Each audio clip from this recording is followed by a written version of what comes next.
In 1999, George R. Martin gave an interview where he described the central characters of A Song of Ice and Fire. When talking about Tyrion Lannister, he said something shocking. Tyrion is the villain, of course. Most readers dismiss this. Tyrion? A villain? The witty dwarf who gives Jon Snow advice about being a bastard? The hand who saved King's Landing? The underdog we root for against Joffrey and Cersei? But Martin wasn't joking. And if you've read A Dance with Dragons, you know he wasn't wrong. Because Book Tyrion, the version George R. Martin is actually writing, not the sanitized hero Peter Dinklage plays on screen, is becoming something dark, something vengeful, something closer to a villain than a hero. And it's terrifying to watch. The show gave us Tyrion the good advisor, the moral compass, the voice of reason who tries to restrain Daenerys' worst impulses. The clever dwarf who drinks and knows things and ultimately helps save Westeros. But the books are giving us something completely different. Tyrion the broken, Tyrion the vengeful, Tyrion who fantasizes about raping and murdering his sister. Tyrion who manipulates a teenage boy into war for his own amusement. Tyrion who wants to watch Westeros burn. This isn't character assassination. This is George R. Martin's plan from the beginning. Let's examine how Book Tyrion is transforming into a villain, why the show couldn't follow this arc, and what it means for the ending Martin is still writing. The Tyrion we knew, a good man in a bad family. In the first 3 books, Tyrion Lannister is sympathetic, likable, often heroic. In A Game of Thrones, Tyrion befriends Jon Snow, designs a saddle for Bran, survives Catelyn's capture through wit and cleverness. He's the good Lannister, the one who sees through his family's cruelty and tries to do better. In A Clash of Kings, Tyrion becomes acting hand of the king and proves himself brilliant. He manages Joffrey's cruelty, outsmarts the small council, and saves King's Landing from Stannis' siege through the wildfire strategy. He's a hero, no question. In A Storm of Swords, Tyrion is forced into marriage with Sansa, but refuses to consummate it against her will, endures constant humiliation from Joffrey, and ultimately is framed for the king's murder. When he's sentenced to death by his own father, he escapes and commits 2 murders, Shae, his lying lover, and Tywin, his father, who sentenced him to die. Even these murders feel justified to readers. Shae betrayed him. Tywin was going to execute him for a crime he didn't commit. Tyrion killed in self-preservation and rage, but not without cause. This is where the show's Tyrion essentially stops developing. He kills Tywin, joins Daenerys, and becomes her advisor, slightly darker than before, but still fundamentally the clever good guy trying to do the right thing. But Book Tyrion is just getting started. A Dance with Dragons, the transformation begins. When Tyrion opens A Dance with Dragons, he's drinking his way across the narrow sea. He's traumatized, guilt-ridden, and increasingly nihilistic. And then the darkness really begins. He's consumed with revenge fantasies. Tyrion doesn't just want his family punished. He wants them destroyed in specific, horrifying ways. The books describe his thoughts repeatedly. He wants to assault Cersei, to mount her and Jaime's heads on spikes, to watch them suffer. He dreams of violence. In one passage, Tyrion dreams of a battle turning to hills red with blood while he fights with an axe, killing his father again and again, then hacking Jaime's face into a ruin while laughing. He's cruel to Penny. When he meets Penny, a dwarf performer whose brother was killed because of Tyrion, he's contemptuous and harsh. He mocks her, uses her, and treats her with the same cruelty he endured from others. He manipulates Aegon Targaryen. When Tyrion meets young Griff, supposedly Aegon Targaryen, Rhaegar's son who survived, he plays mind games. He goads the teenage boy into invading Westeros immediately, instead of waiting for Daenerys, essentially starting a war for his own entertainment and revenge. He embraces being a monster. When Jaime's betrayal about Tysha is revealed, that she wasn't a prostitute, that Tywin orchestrated her gang rape and forced Tyrion to participate, Tyrion's last bit of goodness dies. He tells Jaime, "Cersei is a lying whore, and I am the monster they all say I am. Yes, I killed your vile son." He's not claiming to be falsely accused anymore. He's embracing it, accepting it, becoming it. The quotes that reveal everything. Let's look at specific passages from A Dance with Dragons that show exactly how dark Tyrion has become. On his thoughts about Cersei and Jaime, this is paraphrased to avoid extensive quotation. He thinks repeatedly about returning to Westeros with fire and blood, mounting his siblings' heads on spikes, and watching Cersei suffer, specifically for her betrayals. His internal monologue throughout A Dance with Dragons is filled with rage, bitterness, and violent fantasies. This isn't occasional dark humor or justified anger at people who wronged him. This is sustained, graphic fantasizing about inflicting maximum suffering on people he once loved. When he thinks about Jaime, his brother who freed him from the Black Cells, who loved him when almost no one else did, Tyrion's thoughts turn venomous. The betrayal about Taya, revealing that she truly loved Tyrion and wasn't a prostitute, that Tywin orchestrated her brutal assault, poisoned even that relationship. Tyrion told Jaime that Cersei had been unfaithful, deliberately wounding his brother with information meant to destroy his illusions, and Tyrion feels no remorse. He savors it. He wants Jaime to hurt the way he's been hurt. This is what makes Book Tyrion's transformation so disturbing. He's not just defending himself anymore. He's actively choosing to inflict pain. He's weaponizing his trauma instead of healing it. George R.R. Martin himself said the storyline was difficult to write. While Tyrion was his favorite character and the most like himself, and for those reasons perhaps the easiest for him to write, these chapters have been harder in Dance because of the dark turn Tyrion's story has taken. Martin spent years writing and rewriting Tyrion's chapters in A Dance with Dragons, trying to make his transformation into something darker feel believable and earned. And it is believable. It makes sense, but it's also deeply uncomfortable. Because we've spent thousands of pages loving Tyrion, rooting for him, wanting him to succeed, and now we're watching him become exactly what Tywin and Cersei always said he was: destructive, dangerous, monstrous. The difference is that before, Tyrion fought against that label. He tried to prove he was better than their expectations. He used his intelligence for good, or at least for survival with minimal collateral damage. But in A Dance with Dragons, Tyrion stops fighting the label. He accepts it, embraces it, and begins to perform it deliberately. What the show couldn't do. The Game of Thrones TV series made a critical decision after Season 4. They couldn't turn Tyrion into a villain. Why? Peter Dinklage's Tyrion was too popular. He was a fan favorite. He won Emmys. He was the moral center of the show for many viewers. Turning him dark would alienate the audience. The show was already cutting storylines. Young Griff Aegon doesn't exist in the show. Without that character, Tyrion's manipulation of him is impossible. Without that storyline, a major part of his villainous arc disappears. The show needed Tyrion as Daenerys' voice of reason. Someone had to try to restrain Daenerys' worst impulses. The show chose Tyrion for this role, making him the advisor trying to prevent atrocities rather than enabling them. Television can't do internal monologue well. The books show us Tyrion's dark thoughts, his revenge fantasies, his cruelty, his nihilism. TV can't do this without constant voiceover. So show Tyrion's thoughts remain hidden, and he seems more heroic than he actually is.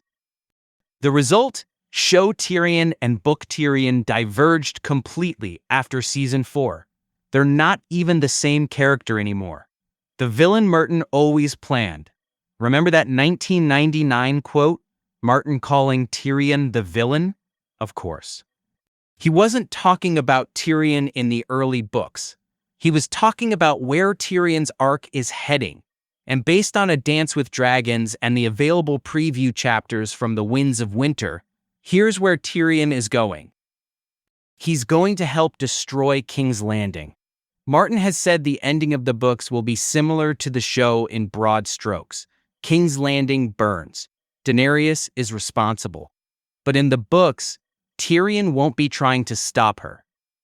He'll be enabling her, maybe even encouraging her. He's going to seek revenge on his family. Cersei is still alive in the books. Jaime is still alive. Tyrion's stated goals include making them suffer.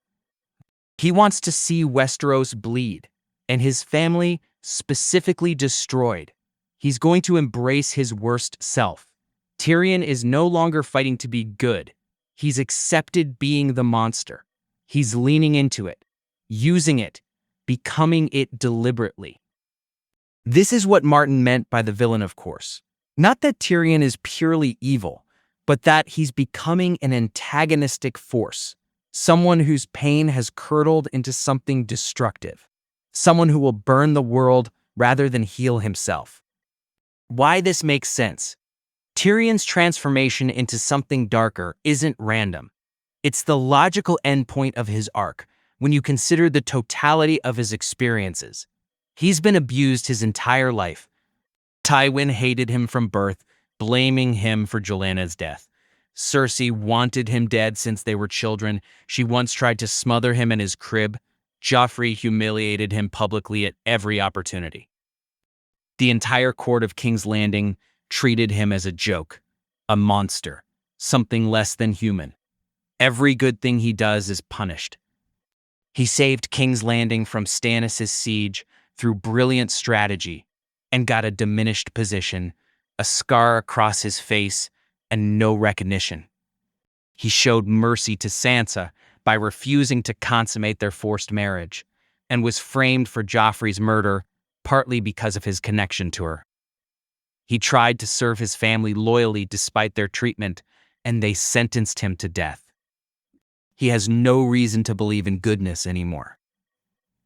The world has systematically taught Tyrion that honor gets you killed. Ned Stark, that mercy is weakness. His treatment of Sansa used against him, that trying to be good is pointless, every kind act punished or ignored. The Tysha revelation destroyed his last bit of hope. For years, Tyrion believed that Ty, his first love, his wife for 2 weeks, was a prostitute Jaime hired to make him feel like a man. This belief, while painful, at least meant no one could truly love him, which explained his loneliness. But when Jaime reveals the truth, that Tysha genuinely loved Tyrion, that Tywin orchestrated her gang assault and forced Tyrion to participate as punishment, it shatters Tyrion completely. This revelation means that Tyrion did have someone who loved him truly, and Tywin destroyed her, brutalized her, made Tyrion participate in her violation, all to teach him a lesson about marrying below his station. The cruelty of this is almost incomprehensible.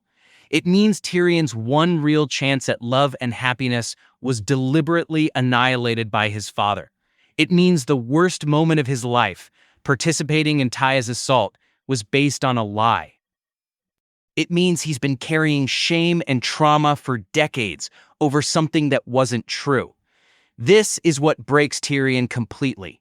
Not the trial, not the attempted execution, but the revelation that the one person who loved him was real and was destroyed, and he helped destroy her because he believed his father's lies. After this, Tyrion has nothing left to lose. No faith in goodness, no belief in redemption. No hope that the world can be anything other than cruel. He wants to hurt the people who hurt him. And in Westeros, that means almost everyone. His family most of all, Tywin dead by his hand, Cersei alive and ruling, Jaime who lied to him for years, but also the nobles who mocked him, the system that rejected him, the entire society that treated him as less than human because of his dwarfism. Tyrion's descent into villainy isn't evil for evil's sake. It's trauma turning into rage. It's a broken person who's decided that if the world wants him to be a monster, he'll be the worst monster they've ever seen. It's someone who tried to be good and was punished for it repeatedly, who finally asks, why bother? If goodness brings only suffering, Why not embrace the monstrosity everyone already sees? This is psychologically realistic in a way that's genuinely disturbing, because we can see the logic. We can understand how Tyrion arrived here. We can trace the path from victim to villain, and every step makes sense. That's what makes it brilliant and terrifying. The Aegon manipulation, villainy in action. One of the clearest examples of Tyrion's villainy in the books is his manipulation of Aegon Targaryen, and it deserves deeper examination because it shows Tyrion acting villainously not in self-defense, but for entertainment and spite. Aegon is supposedly the son of Rhaegar Targaryen, who survived Robert's rebellion when Varys smuggled him away and replaced him with another baby. He's been raised in exile by Jon Connington and a team of tutors, trained to be a perfect king, taught languages and history and strategy and swordplay.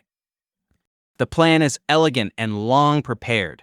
Travel to Meereen, meet Daenerys Targaryen, marry her and unite the Targaryen line, then return to Westeros together with her dragons and armies. Two Targaryens, stronger together than apart, reclaiming their family's throne. It's a good plan. Patient, strategic, the kind of long-term thinking that builds dynasties. But Tyrion destroys it during a game of Cyvus. Cyvus is a strategy game, similar to chess, popular in Essos. Tyrion is a master of it. He's been playing since childhood, and his strategic mind makes him nearly unbeatable. While playing against Aegon on their voyage, Tyrion starts planting doubts. He does it subtly at first, through seemingly innocent questions and observations. Why should Aegon go begging to this Daenerys? He's right from the first person to the other, making them confront and resurrected. She's his younger aunt, with a weaker claim than his. Why should he present himself as a supplicant asking for her hand in marriage? Why should he need her at all? Aegon initially dismisses this. The plan has always been to join with Daenerys. It makes strategic sense. Two dragons are better than one. But Tyrion keeps pushing. He points out that Westeros is weak right now. The Lannisters and Tyrells are fighting Stannis and the Faith. The North is in chaos after the Red Wedding. The Riverlands are devastated. The Vale is isolated. Dorne is restless. This is the perfect moment to strike, not years from now when enemies have regrouped. Now, while everything is in disarray. And why wait for Daenerys? Aegon has the Golden Company, 10,000 experienced sellswords with Westerosi roots, many descended from exiles who fled after previous Targaryen defeats. They want to go home. They're ready to fight for a Targaryen restoration.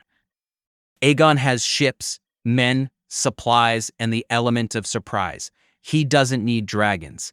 He needs boldness. During the Cyvas game, Tyrion beats Aegon handily, then offers this advice. The dragon has 3 heads, but you are the head that wears the crown. The message is clear. You're the true king, Aegon. Stop acting like you need permission from some woman across the sea. Take what's yours. And Aegon, young and proud and frustrated with years of waiting, takes the bait. He decides to invade Westeros immediately, without Daenerys, without dragons, with just the Golden Company and whatever allies he can gather in Westeros. Jon Connington tries to argue against this. So do some of Aegon's other advisors. But Aegon's mind is made up. Tyrion's words have worked their poison. And Tyrion is amused. He's just manipulated a teenage boy into starting a war. He's derailed years of careful planning. He set Aegon and Daenerys on a collision course where they'll be rivals instead of allies.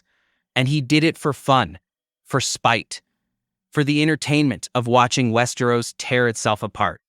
This is villainy, pure villainy. Tyrion gains nothing concrete from this manipulation. Aegon invading Westeros doesn't directly benefit Tyrion.